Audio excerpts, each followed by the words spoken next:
I was a man who built empires from blueprints and never colored outside the lines. My life was precision, power, and perfectly controlled chaos. But on a gray morning in Seoul, I opened the wrong hospital door and met the dying woman who would wreck my legacy to resurrect my humanity. Kiana Ford was a dreamer from the mountains of Haiti, a place where the sun burned bright and hope ran deep. Now she lay fading in a sterile Korean hospital room, 9 months pregnant and abandoned by the world.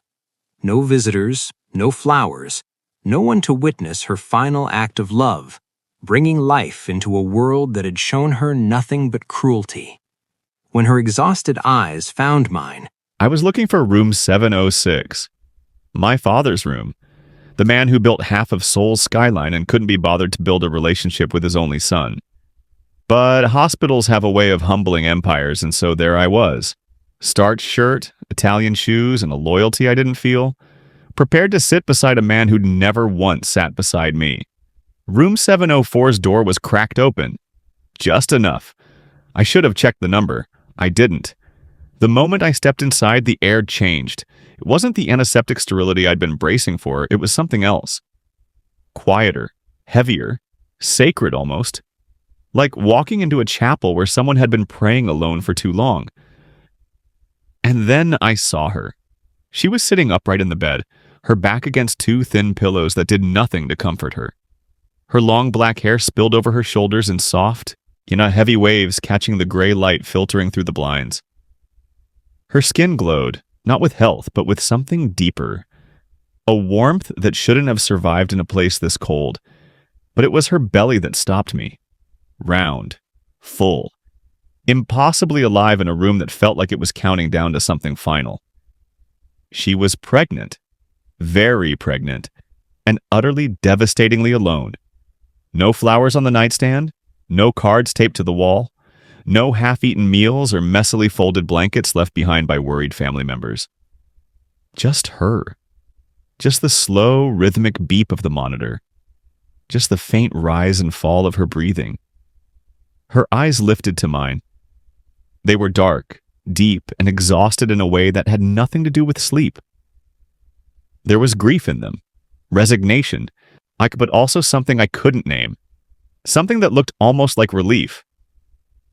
She didn't flinch, didn't ask who I was or why I'd barged into her room uninvited. She just looked at me with those haunting, unreadable eyes and smiled. Faint. Fragile. Like she'd been expecting me. "You're early," she whispered, her voice soft and raw like she hadn't spoken in days. "But you're here now.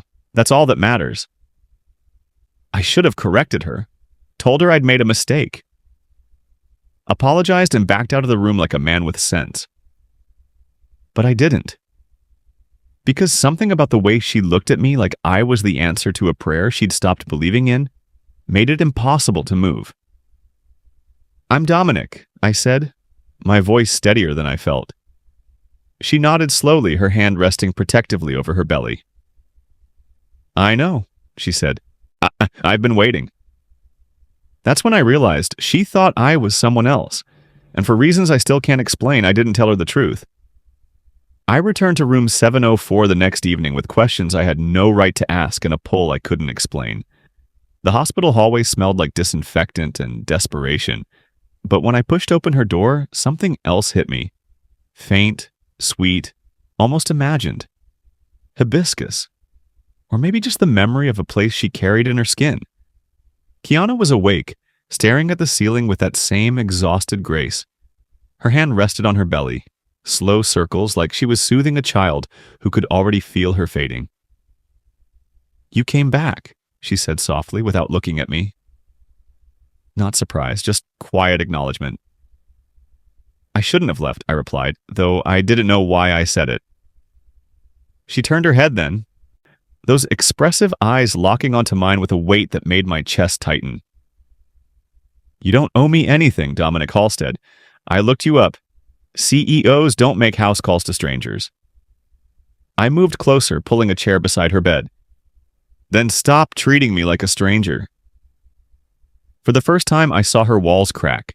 She told me about Haiti, about a village where the mountains touched the clouds and the ocean sang lullabies. She told me about a scholarship to study literature in Seoul, a dream so big it felt like flying. She spoke of late nights in university libraries, of falling in love with Korean poetry, of believing she could build a bridge between two worlds. And then she told me about him. A man, prominent, powerful, someone whose name she wouldn't speak but whose shadow still choked her. But when she got sick, when her body began betraying her in ways no doctor could fully explain, he disappeared. The scholarship evaporated, the apartment gone, the friends who weren't really friends silent. "I was supposed to go home," she whispered, her voice breaking for the first time. "But I couldn't. Not like this. Not pregnant, not dying, not defeated. My mother raised me to be more than a cautionary tale." Her pride was a knife she'd swallowed whole, and it was killing her slower than the illness. "So you stayed," I said. "Alone. Alone is safer than pitied." She closed her eyes and a single tear slipped down her temple. I just wanted her to be born somewhere beautiful, somewhere that felt like hope, even if I can't give her anything else. I didn't plan what I said next. I never planned anything in my life that mattered. "No, you're not alone anymore." She opened her eyes, searching my face for the lie. But I wasn't lying. I didn't even fully understand it yet, but I knew, somewhere between the wrong door and this moment, I'd made a choice that would unravel every perfect thing I'd ever built. And I didn't care. I wasn't supposed to be reading her file. But when the nurse left the room to fetch more IV bags, I saw it sitting there on the counter. Cream-colored folder, edges worn from too many careless hands. Kiana Ford, patient ID 20447-K. I told myself I was looking for family contacts, someone who could explain why a woman this far along in her pregnancy was rotting alone in a foreign hospital. What I found instead made my blood go cold. The father's name had been redacted. Blacked out with such deliberate precision it looked like a legal team had handled it, not a hospital clerk. But they'd missed something.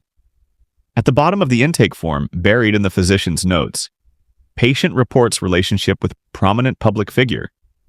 Pregnancy disclosed at 16 weeks. Patient subsequently removed from scholarship program and dismissed from university housing. No forwarding address provided by institution. I read it twice. 3 times. She told someone. She told him, and he erased her. My hands were shaking as I flipped to the next page. There was a photocopy of her student visa, Haiti to Seoul, full academic scholarship, international relations program. Beneath it, a stamped document in Korean I had to squint to translate. Scholarship termination notice. Reason: violation of moral conduct clause. Moral conduct. They made her sickness sound like a crime. They made her love sound like a scandal. I looked over at Kiana, still asleep, her hand resting protectively over the swell of her belly. Her hair fanned across the pillow like black silk, her lips slightly parted, her breathing shallow but steady.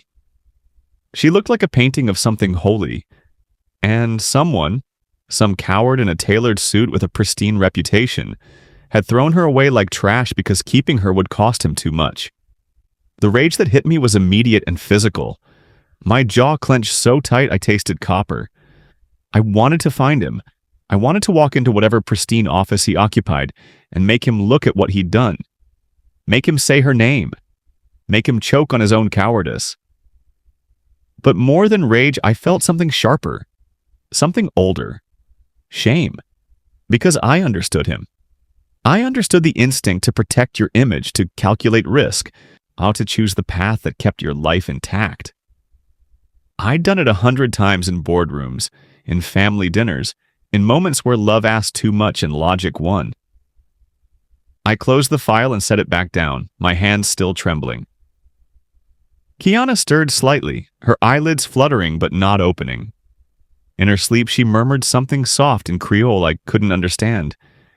It sounded like a prayer, or maybe a goodbye. I made a decision then, standing in that cold room with her stolen file between us. He abandoned her. But I wouldn't. I wasn't supposed to care this much.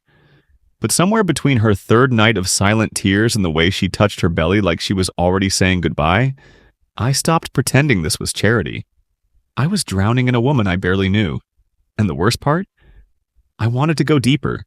The hospital room smelled like antiseptic and slow death. Everything was white, cold, efficient, designed to keep people alive, not to let them live.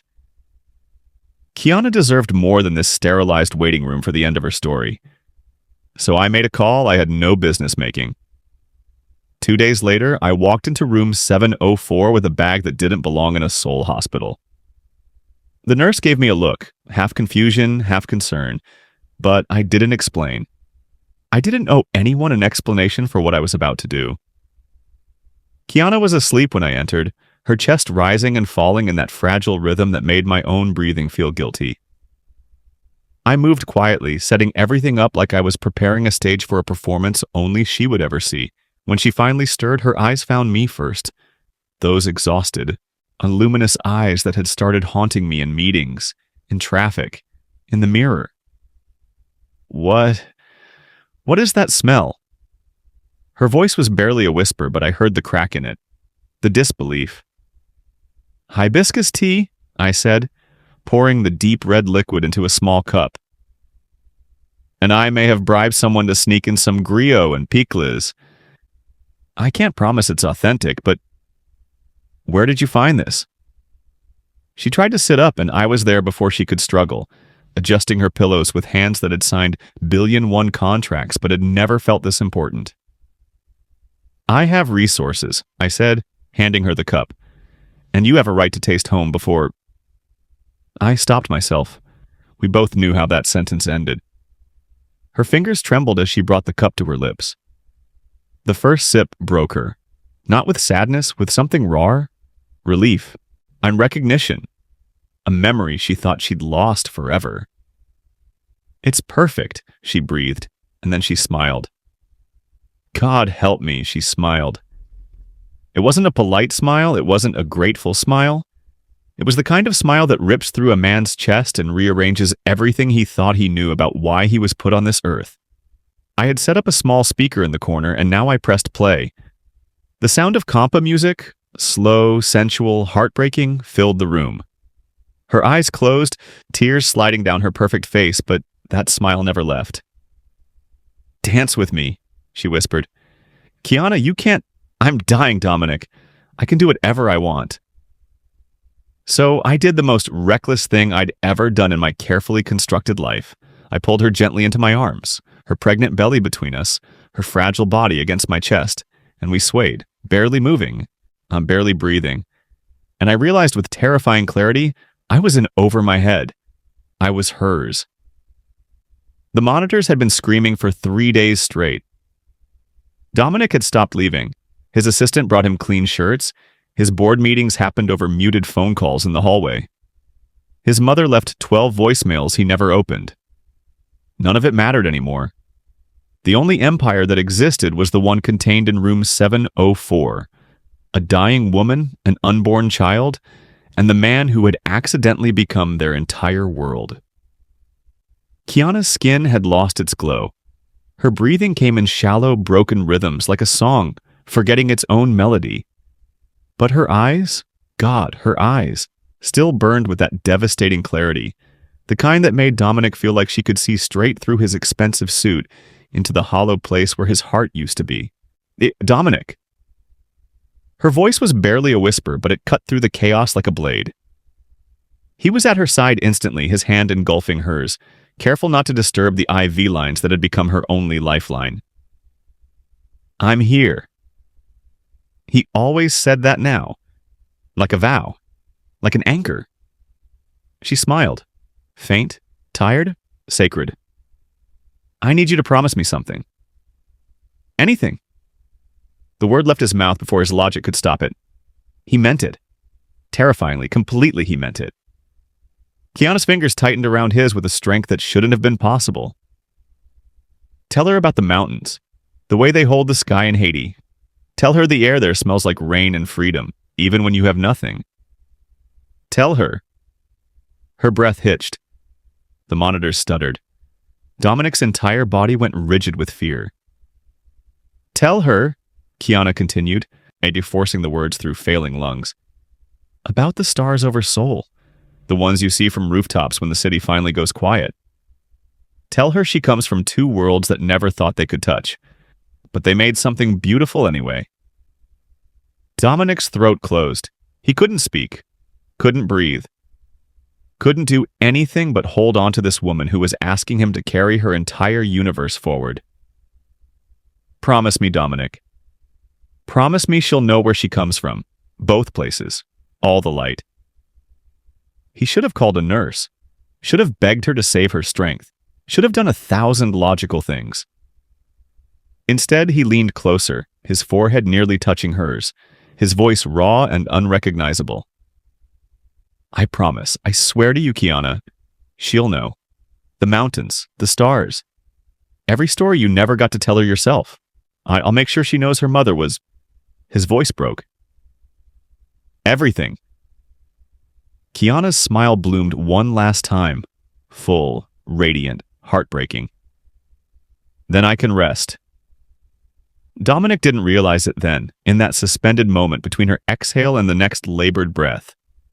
He didn't know he had just spoken the last vow he would ever make to the woman who had destroyed his perfect life, and rebuilt him into something worth saving.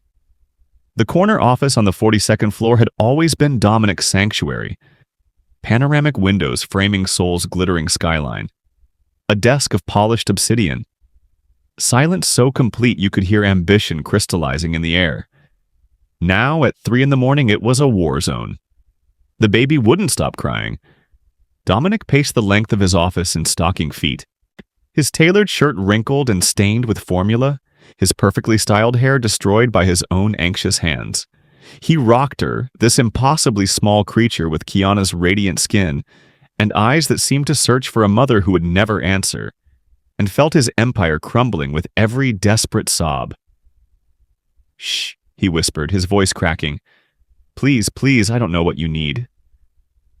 But she knew. She needed her mother, the woman who had hummed Haitian lullabies in a language Dominic didn't speak. The woman who had promised her daughter mountains and stars and a love that wouldn't abandon her. The woman Dominic had buried 3 days ago. His phone buzzed on the desk. Another emergency. Another crisis only he could solve. The Seoul expansion deal was hemorrhaging money. Yes, his investors were circling like sharks smelling blood in the water. His assistant had sent 14 messages about the morning's board meeting, each more frantic than the last. Dominic looked at the screen, then at the baby girl trembling in his arms, and he let the phone go dark. "I was supposed to have answers," he murmured into her soft hair. "I've always had answers. Buildings don't cry at 3 a.m. Contracts don't need me to be... this." She hiccuped against his chest, tiny fists clutching his shirt like he was the only solid thing in her collapsing universe. Maybe he was. The office door opened. His father stood in the threshold, silver-haired, immaculate, radiating the kind of disappointment that could level kingdoms. "Dominic, this has gone far enough." Dominic didn't turn around. "She's asleep. Lower your voice." "That child is not your responsibility. We've discussed this. The arrangements have been made, a reputable family, proper lineage, no questions asked. You can return to your life, to the life we built for you." "The life you built." Dominic finally faced him, and for the first time in 34 years, he didn't flinch under his father's gaze. "I built glass towers and profit margins. I built a perfect prison. You're being emotional, irrational. I made her a promise." His voice was steel wrapped in exhaustion. "Her mother asked me to tell her daughter about the mountains of Haiti and the stars over Seoul. How do I do that if I give her away?" His father's expression hardened. "Then you choose exile, you understand that?" Dominic looked down at the sleeping child. This unplanned, impossible, sacred responsibility. I choose her. The door closed. The empire could wait. For the first time in his meticulously designed life, Dominic Halstead chose something that didn't make sense on paper. He chose love that began at an ending. The envelope sat on his desk like a guillotine blade waiting to drop. Dominic stared at it, crisp ivory paper embossed with his family's crest, and felt something ancient and cold coil in his chest. He didn't need to open it to know what it contained. His father had already made the offer 3 times by phone. This was the formalization, the contract, the severance package for his humanity. 2,000,001, his mother had said over tea the week before, her voice smooth as silk over steel. Enough to secure the child a future, a good family. Korean, preferably. Or American, if you insist on being sentimental. But this cannot continue, Dominic. You are the heir to the Halstead legacy, not a charity ward for forgotten mistakes. She hadn't even said Kiana's name, as if erasing the syllables could erase the fact that a woman had died alone, clutching his hand, believing he would keep her daughter safe. He opened the envelope. Inside, a check, a legal document outlining custody transfer terms, and a handwritten note from his father in that sharp, unforgiving script.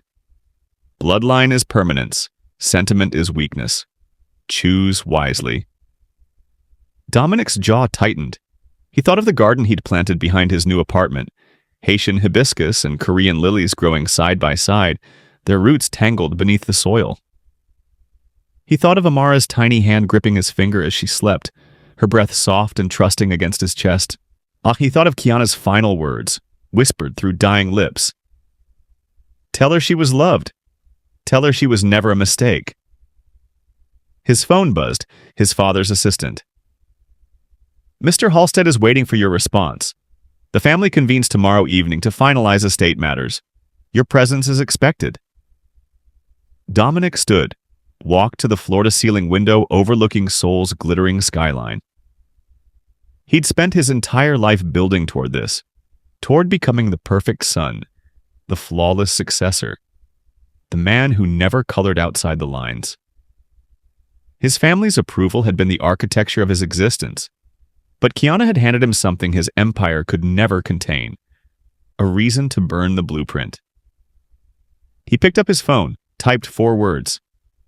I'm not coming, ever. Then he tore the check in half, and let the pieces fall like snow onto his polished desk. The legal document followed, shredded into irrelevance. His family's perfection was a cage built from tradition and fear, and he was done living inside it.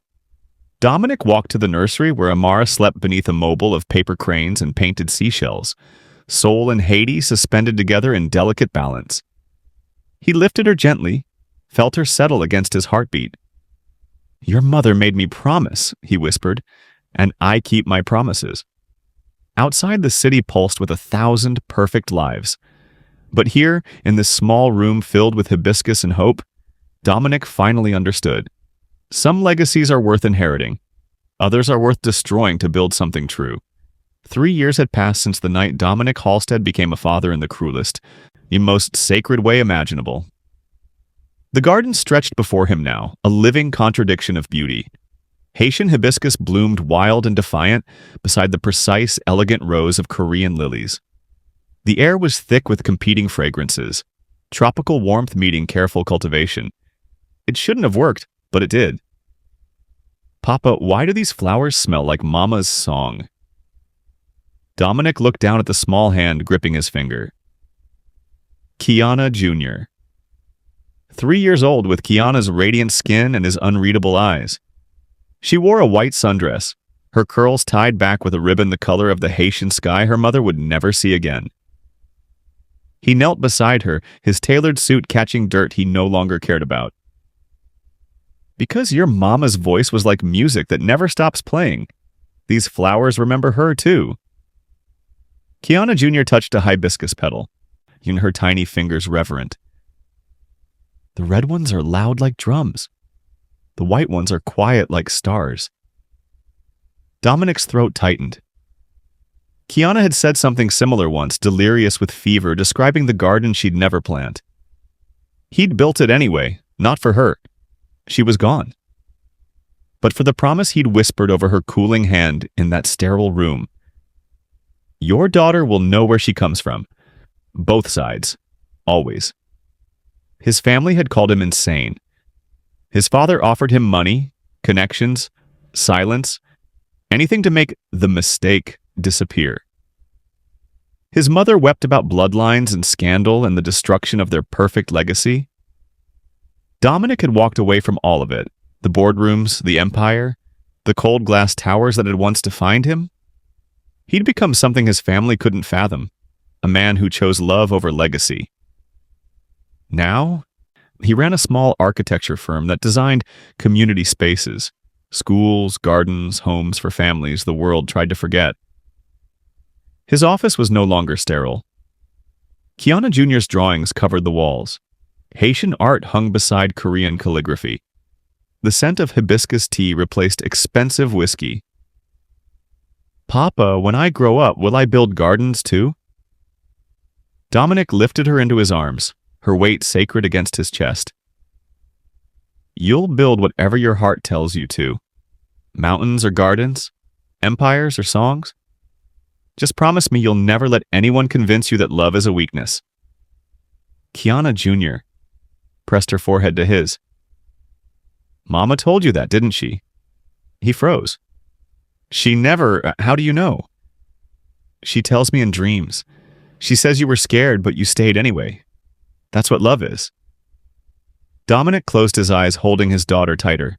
Kiana's ghost lived everywhere here. In the hibiscus, in Kiana Jr.'s laughter, in the man he'd become. The CEO who never made mistakes had made the greatest one of his life. And it had saved him. If this story reached something true inside you, don't walk away like the rest of the world did to Kiana. Subscribe and stay loyal to Area More Stories, because love, sacrifice, and miracles deserve witnesses who refuse to forget.